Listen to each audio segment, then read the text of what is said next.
अस्सलाम वालेकुम। Last week result था और माशाल्लाह बहुत से स्टूडेंट्स क्वालिफाइड हुए।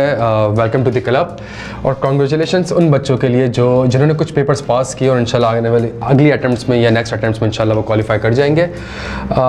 सबसे इम्पॉर्टेंट और इस पूरे रिज़ल्ट में मुझे बच्चों से बहुत कुछ सीखने को मिला। फॉर एग्ज़ाम्पल कुछ हमें one of the youngest chartered accountant भी देखे जिन्होंने 22-23 साल की उम्र में शायद आई थिंक CA कंप्लीट कर लिया। किसी ने 3 अटैम्प्ट्स में CFAP और MSA के पेपर्स पास कर लिए। किसी ने 10-12 साल इस फील्ड में लगा दिया और फाइनली अब जाके क्वालिफाइड चार्टर्ड अकाउंटेंट बन गए। तो इन स्टूडेंट्स से बहुत कुछ माशाल्लाह सीखने को मिला और बहुत ही एक अच्छा उनकी जो एक सक्सेस स्टोरीज़ है, जो पीछे उनकी मेहनत है, वो बड़ा इंस्पायर करती है। मुझे भी इंस्पायर करती है और बाकी जो स्टूडेंट्स हैं जब मैं उनसे शेयर करता हूँ अपने स्टूडेंट्स से तो उनको भी बड़ा इंस्पायर करती है और बड़ा मोटिवेट करती है। देखें, बड़ा ज़रूरी है हमारे लिए एक चीज़ समझना।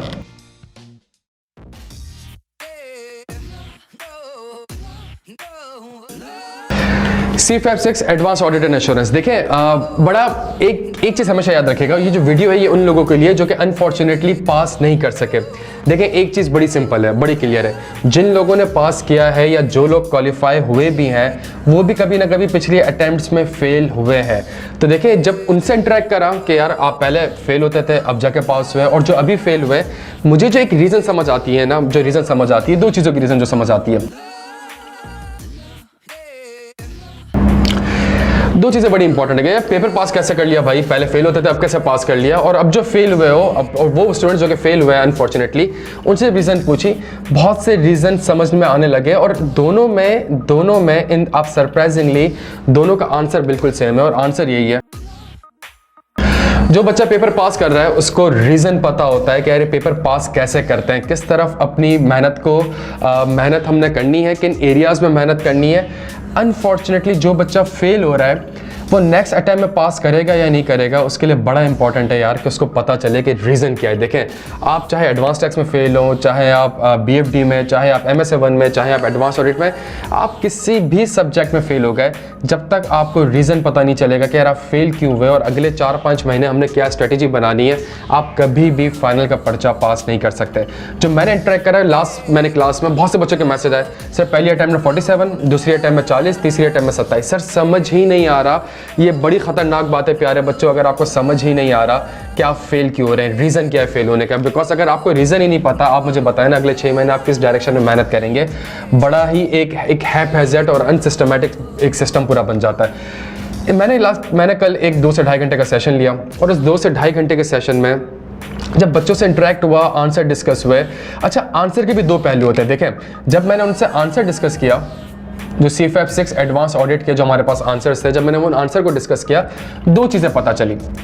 एक चीज़ बच्चा ने आइडेंटिफाई कर लिया, यस सर ये कॉन्सेप्ट हमने लिखा ही नहीं, ये रिस्क हमने लिखा ही नहीं, ये प्रोसीजर्स तो हमने लिखे ही नहीं, ये स्पेसिफिक प्रोसीजर्स था वो तो हम मेंशन करना ही भूल गए।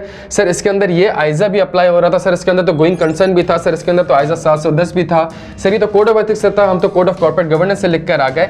अभी तो एक चीज़ ये पता चली है हमें कि यार हमसे चीज़ें स्किप हुई। ठीक है, आंसर का एक और पहलू भी है। अच्छा, बच्चा कह रहा था बहुत सी चीज़ों में सर ये तो लिखा है मैंने, सर ये चीज़ें तो लिखी है मैंने।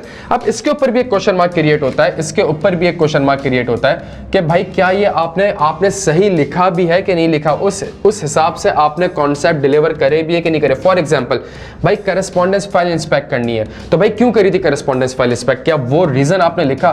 तो ये एक एलिमेंट है जो कि पेंडिंग है। अच्छा, ये जो सेशन मैंने कल संडे वाले दिन कंडक्ट किया था, तो वो सेशन जो है वो यूट्यूब में भी अवेलेबल है, फेसबुक में भी अवेलेबल है, काइंडली वो देख लीजिएगा।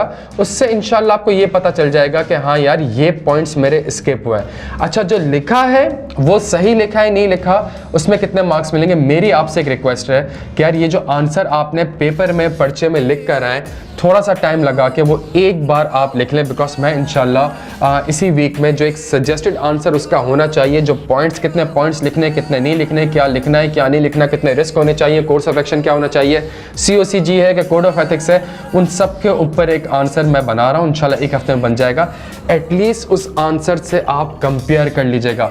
मैं एक चीज़ उन बच्चों के लिए जो कि अनफॉर्चुनेटली बहुत अटेम्प्ट से इस पर्चे को पास नहीं कर पा रहे, और अगर उनको लगता है कि यार सर का आंसर और मेरा आंसर तो मोर और लेस सेम है और मुझे फिर भी कम मार्क्स मिले हैं, मैं उन स्टूडेंट्स का आंसर भी चेक कर लूँगा और ऑब्वियसली फ्री ऑफ कॉस्ट करूँगा, ताकि पता चल जाए कि यार आपसे मसला क्या रहा है। अच्छा, एक चीज़ जो लास्ट अटेम्प्ट का पेपर था CFAP6 advance audit and assurance का, उसमें अगर आपने देखा हो तो CFAP6 advance audit and assurance के पर्चे में 70 मार्क्स आपके रिस्क, प्रोसीजर्स एंड रिपोर्टिंग से था। 70 मार्क्स का 15 नंबर कोड ऑफ एथिक्स से थे और 15 नंबर वॉल्यूम 2 से थे। 70 मार्क्स जो मेरे ऑडिट के पिलर्स हैं इन 3 एरिया से मेरे पास। अच्छा, अब मजे की बात है, अगली अटेम्प्ट में भी 70 मार्क्स का पेपर यहीं से आना है, बिकॉज ये वेटेज है हमारी। अगर रिस्क की बात करूं मैं, तो रिस्क के ऊपर सिर्फ मेरे पास एक ही आइजा है जिसका नाम है आइजा 315, और इसके अंदर कोई एक रिस्क भी डिफाइंड नहीं है। इन्वेंट्री का ना कोई रिस्क डिफाइंड है और पेपर में 15-20 नंबर का रिस्क आ जाता है। प्रोसीजर्स की अगर मैं बात करूं तो बहुत से ऐसे एरियाज है। फॉर एग्जाम्पल लास्ट अटेम्प्ट में IFRS 16 जो नॉन कैंसिलेबल लीज के ऊपर एक सवाल आया, तो उसके प्रोसीजर आपको IFRS में आइजाज में कहीं नहीं दिखेंगे। तो वो हमारे पास रिपोर्टिंग इंप्लीकेशंस जो मेरे पास इतनी आई, तो मुझे स्टैंडर्ड सिस्टम एक गाइडेंस देता है कि भाई ये रिपोर्टिंग इंप्लीकेशंस होंगी, इस सिनेरियो में क्या करना है क्या नहीं करना। तो प्यारे बच्चों, इन सारे एरियाज के लिए अच्छा, बच्चे ने मुझसे बहुत बार कहा और एक चीज़ बड़ी कही, सर मैंने तो पिछले 6-7 अटेम्प्ट के पेपर देख चुका हूँ और मैंने उनको ड्राफ्ट भी कर लिए थे, सर मैंने इतनी मेहनत कर ली थी, उसके बावजूद मैं फेल हो रहा हूँ। प्यारे बच्चों, आप CA फाइनल का पर्चा देने जा रहे हैं, आप ICAP के मुंह लगे हुए हैं, सही है ना। पेपर का पैटर्न हर अटेम्प्ट में चेंज होता रहेगा। लास्ट अटेम्प्ट में अगर आप देखें जो रिक्वायरमेंट उसने 2-3 सवालों में पूछी है, वो रिक्वायरमेंट ICAP ने आज तक कभी भी CFAP में नहीं पूछी कि जी for example evaluate the possibility of the misstatement, इस तरीके से नहीं पूछा। कोर्स ऑफ एक्शन बताएं बट प्रोसीजर्स ना बताएं, इस तरीके उसने कभी भी आपसे रिक्वायरमेंट नहीं पूछी। जो इंटरनल कंट्रोल का सवाल आया था, फेस में इंटरनल कंट्रोल था, बैक एंड पे इंटरनल ऑडिट की डेफिशिएंसीज थी, उसकी इंडिपेंडेंस और कॉम्पिटेंसी पे डाउट था, वो जो उसने सवाल पूछा वो कभी भी उसने पिछले सालों में नहीं पूछा। तो पास्ट पेपर सिर्फ पास्ट पेपर्स करके जाएंगे प्यारे बच्चों, तो थोड़ा सा आपके लिए मुश्किल हो जाएगा। जब वही सवाल आप करेंगे ना, तो बार बार आपको ये लगेगा यार मुझे तो आता है और मैं फेल हो रहा हूँ, मुझे तो आता है तो मैं फेल हो रहा हूँ। इसके लिए बड़ा इंपॉर्टेंट है प्यारे बच्चों, सबसे पहली चीज रीजन आइडेंटिफाई करें। सबसे पहला स्टेप आपका ये होना चाहिए, रीजन आइडेंटिफाई करें। दूसरा, मेरे आंसर्स को अपने आंसर से कंपेयर कर लें और पता चल जाएगा कहाँ पे चीज़ है। तीसरी जो सबसे इंपॉर्टेंट चीज़ है प्यारे बच्चों जो मैं करवा रहा हूँ, मैं इस बार देखिए इन 3 एरियाज को कवर करने का सबसे आसान तरीका क्या है। इन 3 एरियाज को सबसे आसान कवर करने का सबसे आसान तरीका है हम प्रैक्टिस करें, और हम जितनी ज़्यादा प्रैक्टिस करेंगे प्यारे बच्चों, उतना हमारे पास, उतनी हमारी कवरेज होगी, और जितनी ज़्यादा कवरेज होगी उतना पेपर में हमारे पास होने के इंशाल्लाह पॉसिबिलिटी बहुत ज़्यादा होगी।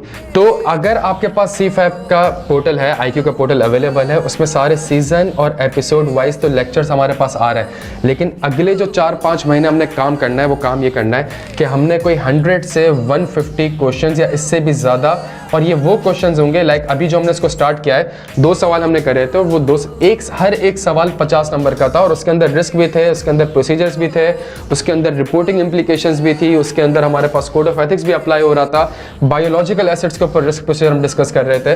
तो ये जो एरिया है, अगर हम इंशाल्लाह ये काम करेंगे, और ऑब्वियसली ये काम हमारा नेक्स्ट 4 मंथ्स में चलता रहेगा, तो इससे एक फायदा हो जाएगा प्यारे बच्चों। देखें, अब जो पढ़ना तो वही 200-250 घंटे, अब एक चीज़ आप डिसाइड कर लेंगे क्या 200-250 घंटे उसी ओल्ड अप्रोच से पढ़ना है और वही सवाल वापस से करने CFAP के, और फिर वही सवाल वापस से करने के बाद वही वापस पेपर में फेल होना और एक नया पेपर, नए पैटर्न का पेपर आएगा।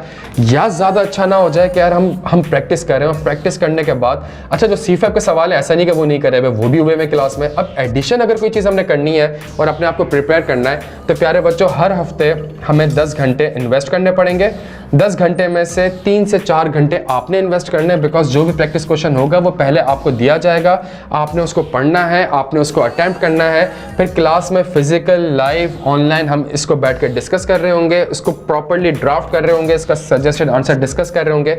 अगर हम हर हफ्ते प्यारे बच्चों 10 घंटे भी इन्वेस्ट करते हैं हर हफ्ते, तो हम महीने में आराम से 40 घंटे इन्वेस्ट कर लेंगे, और जब तक हमारे पेपर्स होंगे 4 महीने बाद, 5 महीने बाद, हम 150-200 घंटे आराम से एक बड़ा सिस्टमैटिक वे में प्रैक्टिस कर रहे होंगे। जब आपको एग्जाम्स की लीव्स मिलेंगे इंशाल्लाह, तो आपको ये टेंशन नहीं होगी कि यार मैंने CFAP की क्या तैयारी करनी है, तैयारी ओवर द टाइम हो चुकी होगी। बस आपसे गुजारिश है, हफ्ते में ये 10 घंटे खुदा का वास्ता ही निकालना है अपने लिए, अपने करियर के लिए निकालना है यार। कि अगर आप हफ्ते में 10 घंटे भी नहीं निकाल सकते, 7 दिन में अगर आप 10 घंटे भी नहीं निकाल सकते, इसमें से 6-8 घंटे की क्लासेस होंगी, 2 घंटे बस आपने घर पे एक मेहनत करनी है।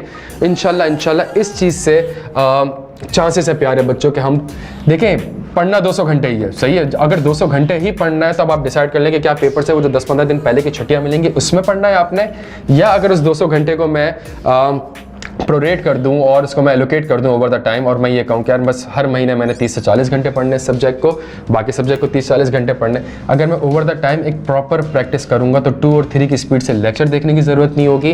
पेपर से पहले ये सवाल नहीं आ रहे होंगे आइजा रीड करने के नहीं करने, कौन सा इंपॉर्टेंट टॉपिक है कौन सा इंपॉर्टेंट टॉपिक नहीं है। अभी से आपने प्यारे बच्चों रीजंस आइडेंटिफाई करनी है, आंसर ड्राफ्ट करना है और मेरे साथ इस प्रैक्टिस क्वेश्चंस में इन्वॉल्व होना है। इसके अलावा एक व्हाट्सएप ग्रुप भी बना हुआ है, जो भी क्वेरीज हो आप उसमें क्या कहते हैं मुझसे पूछ सकते हैं, जो भी क्वेरीज वगैरह है। प्लस IQSF के पोर्टल पे CFAP के लेक्चर्स आ रहे हैं, वो लेक्चर्स आप देख सकते हैं, आपको पता चल जाएगा किस तरीके से सीजन और एपिसोड वाइज वो लेक्चर है, 100% कवरेज है। इन एडिशन टू दैट ये वाला काम हमने करना है प्यारे बच्चों based on the latest pattern, और इंशाल्लाह इससे मुझे बहुत उम्मीद है कि इंशाल्लाह इससे पेपर कामयाब होगा। Thank you so much.